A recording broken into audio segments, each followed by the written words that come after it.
Hello, my name is Chris. I am the sound designer for the Narnia Experience Leeds, and I thought I'd take some time to show you around Backstage and some of the technical bits and pieces about our show. Sorry that this is a bit of a selfie, but I'm here on my own. But yeah, let's have a look through the wardrobe.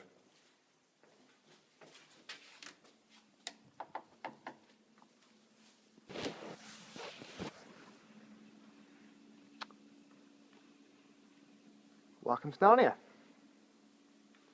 So you find Narnia currently in its pre-show setup. So this is open white LEDs above us to give us some working light, and also complete silence on set apart from a couple of small spot effect speakers. This is just because we've got a very tight turnaround on the show. About 5 minutes from one group leaving Narnia to another group arriving, and there's a lot of stuff to reset.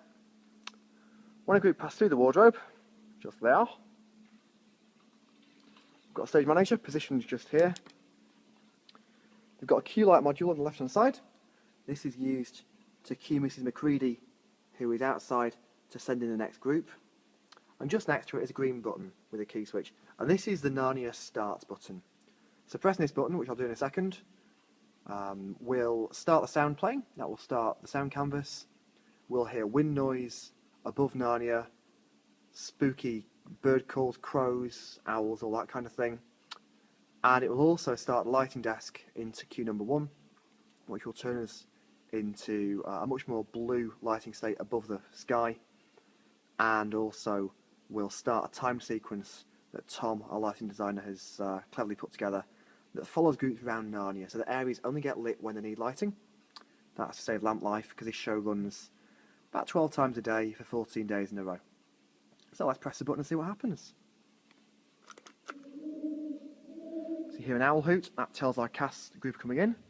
The sky turns blue and these white gobos appear to give us a cloud breakup.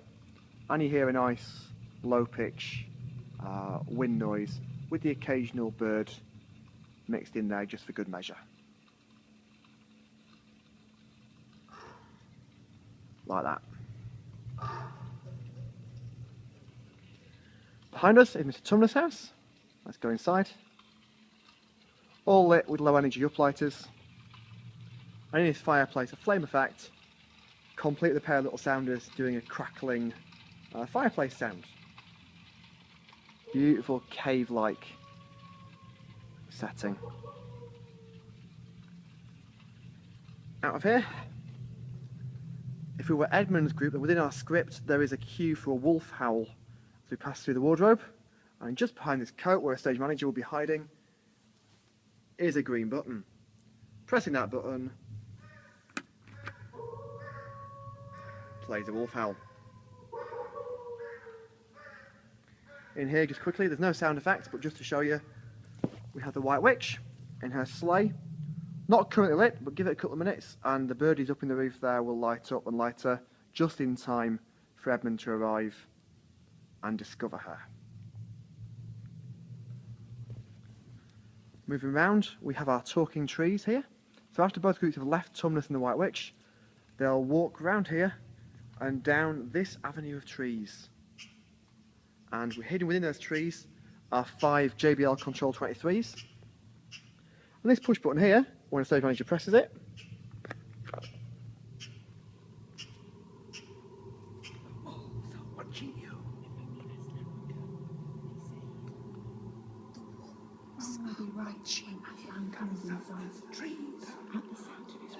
sorrows will be no more. When he bares his teeth, always winter, and his name we shall have tomorrow will be right when Aslan comes in sight. so there's 5 JBL Control 23s, and the voices you hear were recorded by me. They are mainly winners of a Kickstarter campaign. They've all helped fund the project, and in doing so have got the chance to have their voice as part of Narnia. And also in there somewhere is the voice of our director, Lindsay. Moving round, we have the Beaver's Lodge. Mr. and Mrs. Beaver. And inside here, this is a lovely little set. We've got, again, a flickering flame fireplace. lit by little standard lamps, nice and cosy. Some beautiful attention to detail. So all the books are beaver related. Beaver poetry there. Even got basic differential calculus for beavers, look. Over here, the frying pan is crackling away to itself, and behind it is the reason for that. I've pulled it out so you can see it, but that is one of these little sounders. Upload an MP3 and it'll just sit looping it all day. Moving out of the beaver's lodge, through this tunnel, all lit up nicely in LED green. We arrive at a wooded glade where we have a choice turning right or left. Edmund's group would turn left through the White Witch's Palace, which I'll show in a second. And Lucy's group would turn right through this another tunnel. Just before it is another green button. And pressing this by a stage manager starts the river just around the corner. So moving through here, find that the river is lit up with a river light. The river is just perspex over the top of fabric stepping stones and fabric. Beautiful job done by Susie, one of our set design team. And behind this back scene are a pair of JBL Control 23s just doing river noises. Further around here, the river, which the kids have got to step over, these stepping stones. We find Santa's sledge, currently in darkness, but it'll light up later on as and when the time is right. And again, hidden here is a hidden button which does a nice little wolf howl. Let's just head back and show you Lucy's route, Edmund's route, sorry. One thing that I forgot to mention is that in Mr. and Mrs. Beaver's house, there's also a hidden button, which is just behind this cloth hanging down here. And every time you press this, you get a wolf howl. There are 3 wolf howls in the script, which cause the Pevensey children and the beavers to run away and leave the beaver's house. If we were Edmund, go back to this tunnel again, and we would turn left instead. And we would arrive in the Witch's Palace, which is this beautiful throne, all lit up in blue.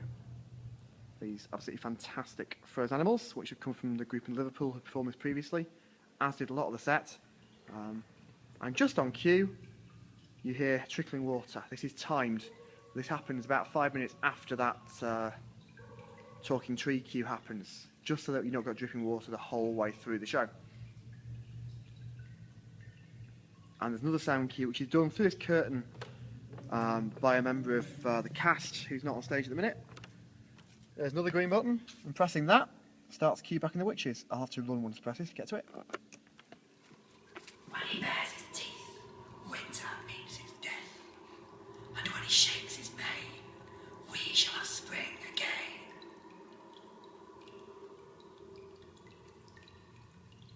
No prizes for guessing that is my voice on that recording. Had to get my voice in the show somewhere. Now, let's take you to Aslan's camp. This is the most conventional piece of theatre we have in the show. The rest of it is all walk-through groups of 15 who walk through and get to meet all the characters. So this is Aslan's camp. Just give me 2 ticks and I'll put us into a lighting cue so you can see it better.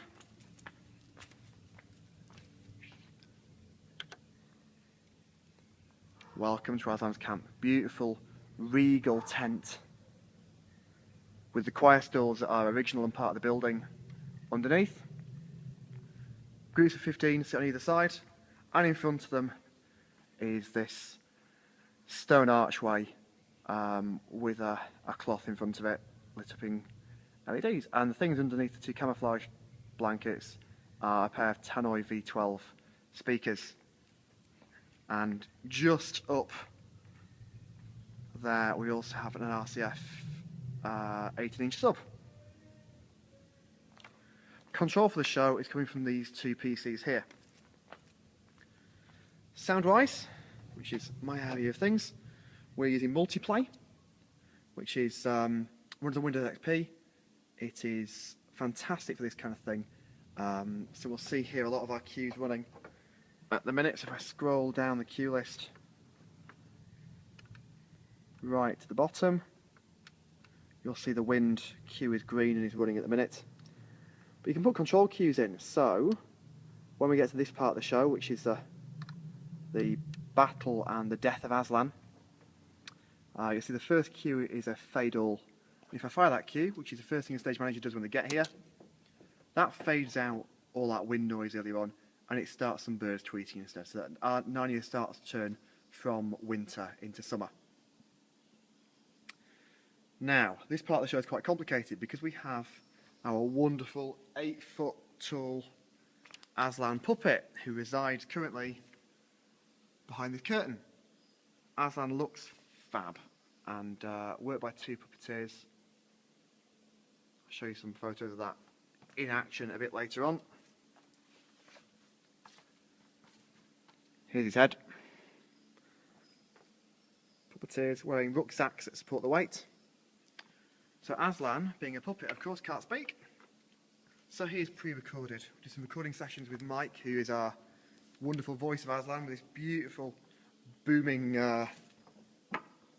bassy voice. Our stage managers, apart from 2 of them, have very little experience in running a show.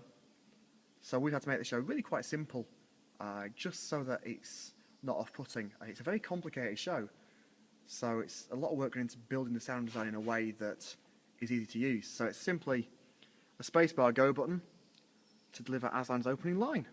Welcome, Lucy and Susan, daughters of Eve. Welcome, Mr. Beaver and Mrs. Beaver. Welcome, all of you. Soon will come your crowning at Cair Paravel. So as you see, we've got plenty of lines there from Aslan.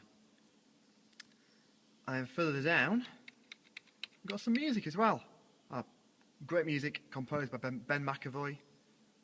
Basically a film soundtrack. So all the music and all the vocals coming through those tannoy speakers and that RCF sub. This is Aslan being led off to be killed.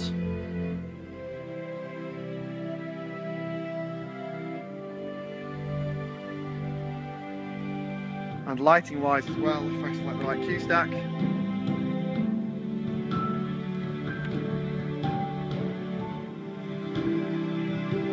In a second we will see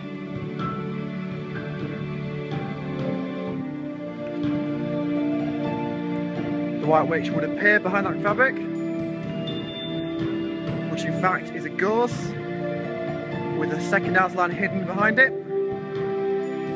She would go up behind and on cue. Oh, there's a timed fade there, that's interesting to point out. Time fade so that Lucy and Susan can speak over the top of the music. 10 seconds in duration. The music fades back up again. White Witch would now be stood behind that gauze, ready to stab Aslan.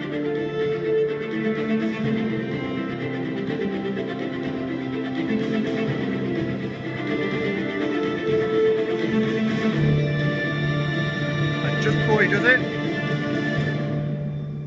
we fade it out and bring back in the gauze. So hopefully none of the kids get to see the lion getting actually stabbed. Lighting control is Kamsis. Tom Hughes, our lighting designer, done a great job of timing this show to work properly. And yeah, of course Aslan doesn't die and actually comes back to life with some cracking, nice loud roars. Second roar, as a point of interest, isn't actually a lion, it's a Bengal tiger because it sounded better.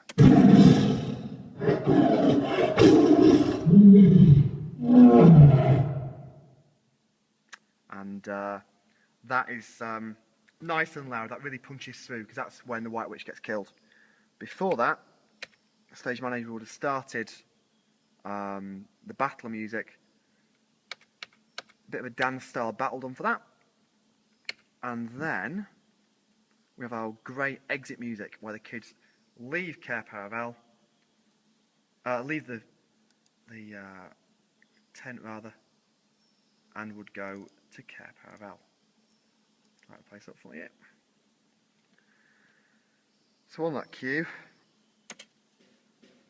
you get this great music, and all the kids stand up, all 30 of them, and leave. They walk down this ramp,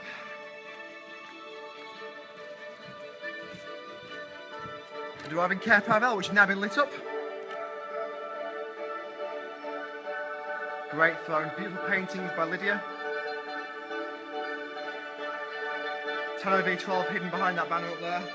Around the corner here, we have a second multiplayer PC and a green button, which is also a spacebar go button. Firing that fades out the music in Aslan's camp, and also ducks the music here, so that Mr. and Mrs. Beaver can talk over the top of it. And then, in a second, they will say Aslan's about to speak. Stage manager presses the button again. Once the king or queen in Narnia, always the king or queen of Narnia. Will you fight for what is right or for what you want? Will you lead by serving others or by forcing others to do what you would like? Serve and save, or shout and enslave. You have a choice. Bear it well, sons of Adam. Bear it well, daughters of Eve. So all that happens, and then the beavers say, go and enjoy your kingdom. And the kids led out. The music comes back up, much louder than it started. And the kids have a nice triumphant exit from Narnia to with the fanfare. Kids exit Narnia and find spring. These beautiful flowers. The exit wardrobe, and beyond the professor's study, which is where the story ends, where the professor sits for about 5 or 10 minutes and links the story of Narnia into Key Stage 2 RE very briefly. Coming back into Narnia, reverse to the wardrobe as it were. We've just found to the right here, we found the red button. This is the stop button, and once kids have left Narnia and are in the professor's study safely, hit this button,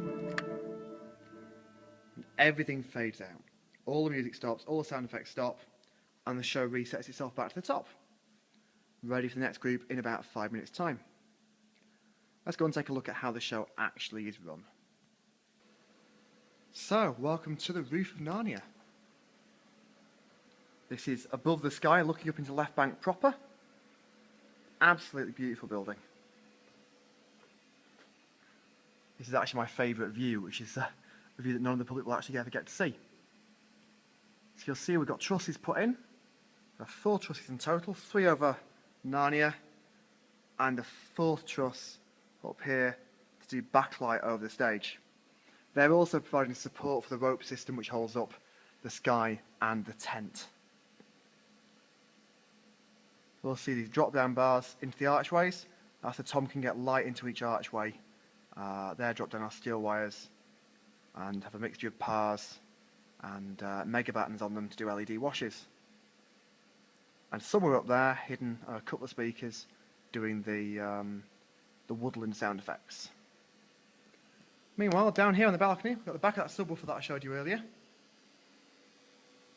And my racks. Starting over here, this is the PC that's driving it all.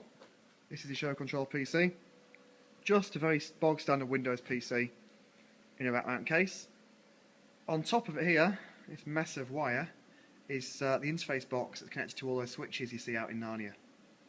So that is giving a 24 volt power supply, and then a ground, and on the 3rd pin of an XLR connector, a pull down. So if you pull it down to ground, it triggers whatever is attached to that line. So in that box are 8 relays and a device called a UHID Nano, which is bought from a company called Ultimark, who make arcade game hardware. But it's great because it has a series of contacts that you use short to ground and you can tell it in software which button press, which keystroke on the keyboard you would like those contact closures to be. So I'm using 7 of those in total with all those buttons across Narnia. There's also a second PC, a laptop, just behind Tumnus' house, which is driving the Talking Trees and the Whisper in the White Witch's house in a very similar manner.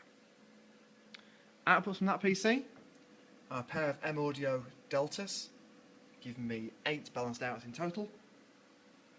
And over here is the desk driving it, my Allen & Heath GL2400. Each output from the PC comes in on a separate fader and is routed either via a bus or an AUX to the various outputs. Give me plenty of control, using it kind of as a matrix, to be honest. Nice thing as well is that I have individual control over the music and Aslan's voice, so although they come out the same speakers, I can tweak up the music as I have done here a little bit if it feels a bit quiet. I'm doing an aux-fed sub, which means I can crank whatever I want into the sub without exciting this very reverberant building. Down here we've got power distro, just a piglet. I've got 2 of these, one doing sound, which is my feed, and one over here doing lighting, which is doing all the LED fixtures. Next door is Ampland. Bottom amp, the Yamaha, is driving the sub, and is also driving some of the woodland effects. Above that, the 2 crown amps driving the 2 tannoys and also some of the spot effects. And above, just a cheapo amp doing a couple of the other spot effect speakers. And then for the lampies among you, over here is Tom's lighting dimmer. We've had to put in a 63 amp 3-phase supply for this, tailed into the distro at the front of the building. And then a bunch of socket packs, speaker cables and XLRs going up to the grid. Various lighting control, speaker and hot power. So that is Techland. And that is the backstage tour of the Narnia Experience Leeds. Thanks for watching.